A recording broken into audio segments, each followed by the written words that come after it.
Buongiorno e ben ritrovati con l'informazione flash di Noi Sicilia, questi titoli più importanti della mattina. In apertura la decisione del Consiglio dei Ministri che ha concesso alla Sicilia 20 milioni di euro approvando la richiesta di stato di emergenza idrica per siccità. Per Confagricoltura Catania però i fondi sono assolutamente insufficienti. Nuovi aggiornamenti dalla strage di ieri a Casteldaccio in mano alla Procura di Termini Imerese che ha già aperto un'inchiesta alle indagini sull'ennesimo incidente sul lavoro che ha causato 5 vittime. C'è anche un operaio in gravi condizioni. Intanto oggi a Palermo i lavoratori protestano in un sit-in indetto da diversi sindacati.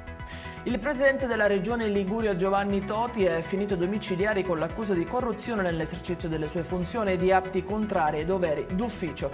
In manette anche Matteo Cozzani, capo di gabinetto e braccio destro di Toti, è accusato di corruzione elettorale aggravato dall'aver agevolato l'attività del clan Cammarata del mandamento di Riesi.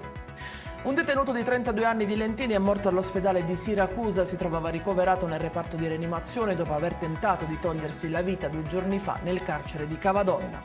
È in chiusura l'arresto di 2 minori, poi rimessi in libertà a Catania, sono fuggiti a un posto di blocco alla playa per poi investire un poliziotto, sono stati inseguiti e bloccati su uno scooter senza assicurazione e revisione. Il conducente era anche senza patente.